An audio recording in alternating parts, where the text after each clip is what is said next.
Our eyes are on crime as we begin your Barbados Today Evening News Update for Wednesday, February 27th. So glad you can join us. I'm Fernella Wedderburn. On a day when key national stakeholders huddled at a special consultation to tackle crime, the island recorded its 13th murder.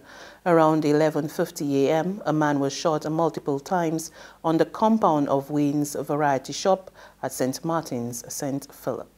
All right, police are currently conducting on-scene investigations, having responded to a report of a man being shot here at St. Martin's in St. Philip, in the area of a business known as Wayne's Variety Shop.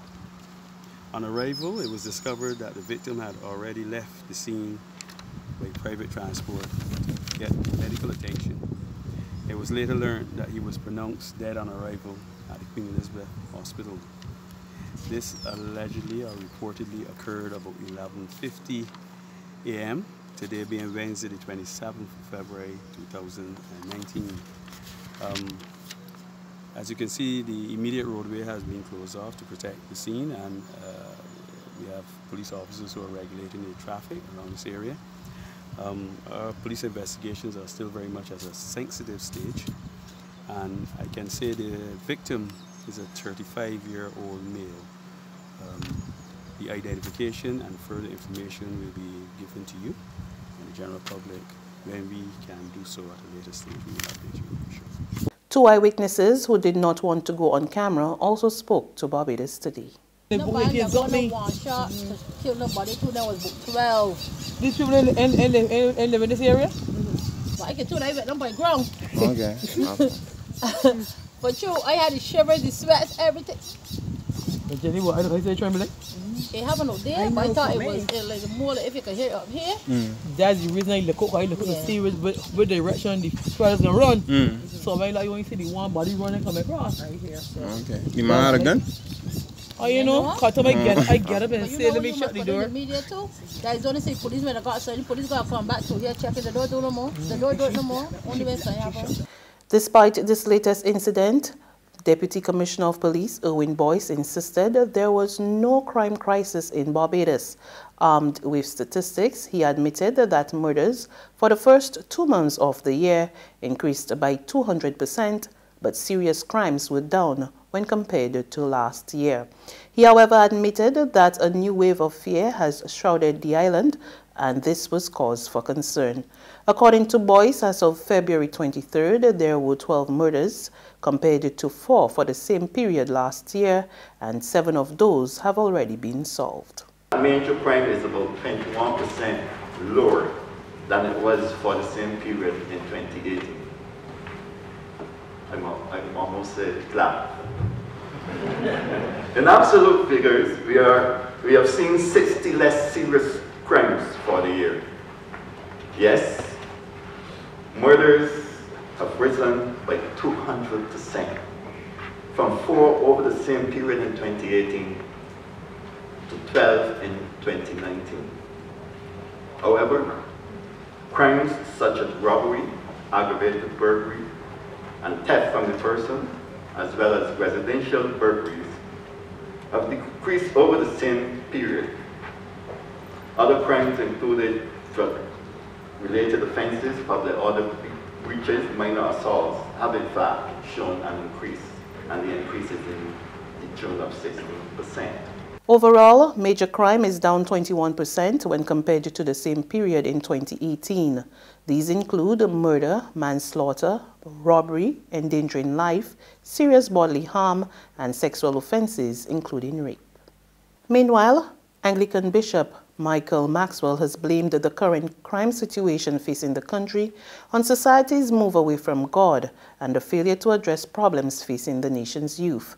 He called for early intervention in homes and schools if the issue is to be addressed, and stressed that Barbados must return to God.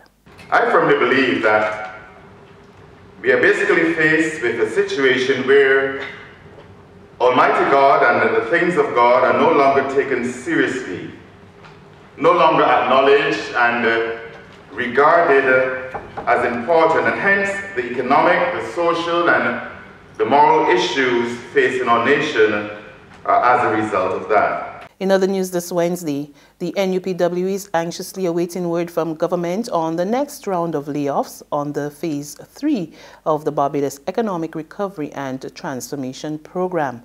President Akani McDowell says the union has written to government seeking answers, but it is yet to receive a response. He tells Barbados Today the union is seeking specific information about which government departments will be merged and whether or not workers will be retrenched or reassigned. McDowell says the union will determine its next course of action once it receives the information. Invest in Guyana. Today, the visiting president of Georgetown Chamber of Commerce, Indad Diodat, invited Barbadians to forge partnerships with their Guyanese counterparts to reduce the island's high import bill. He told the monthly meeting of the Barbados Chamber of Industry and Commerce that there are several opportunities viable in tourism, manufacturing, agriculture, and renewable energy. Just like countries, how do you grow faster? You grow faster by new investment, by addition of debt into your capital base, or you grow if you have new markets. So Guyana is a new market.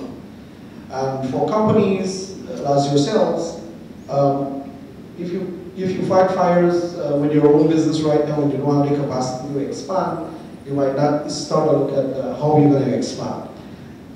Start with just getting an officer to look at Guyana. Look at Guyana, look at the structure and where they have the gaps. So, as I was saying, you have some competence in Barbados. Guyana have some weaknesses in certain areas. How can you fill that gap quickly? There's regional and international news after this short break.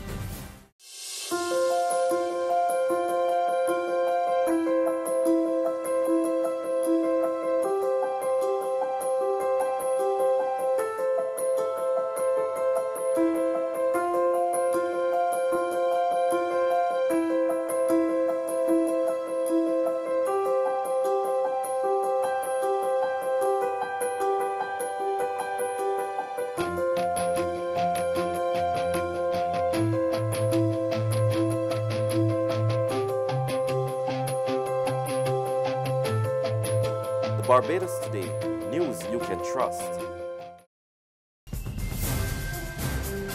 To regional happenings, it's carnival time in Trinidad and Tobago, and Commissioner of Police Gary Griffith is promising top-notch security for citizens and visitors alike.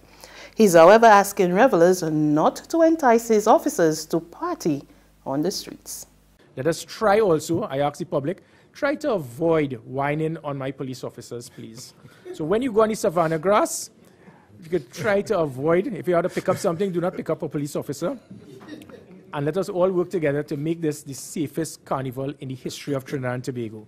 On the international scene in the U.S., Donald Trump's former personal lawyer Michael Cohen today came clean about his dealings with the president at a tense congressional hearing, calling him a con man. More in this report from Reuters Television. He is a racist. He is a con man. He once said he'd take a bullet for Donald Trump as his hard-edged lawyer and fixer. But on Wednesday, in riveting testimony unlike any in decades on Capitol Hill, a contrite Michael Cohen, now facing prison time, unleashed a verbal battering against the man in the White House. He had no desire or intention to lead this nation, only to build his wealth and power. And publicly accused him of wrongdoing. But I am no longer your fixer, Mr. Trump. In his day-long testimony under oath to the House Oversight Committee, Cohen said Trump knew all about the WikiLeaks plan to release hacked emails during the 2016 race aimed at hurting Hillary Clinton, a charge Trump has long denied. Mr. Trump responded by stating to the effect, "Wouldn't that be great?" And that's news. But for the very latest, visit our website at www.barbadostoday.bb. You can also subscribe to our e-paper, email updates, or like us on Facebook, and sign up for our breaking news alerts via WhatsApp. We're also on Izoni Media and bus terminals, as well as screenplay at supermarkets and gas stations near you. And you can also hear us on Mix 96.9 FM and Capital Media HD 99.3 FM. I'm Fernella Wedderburn. Good evening.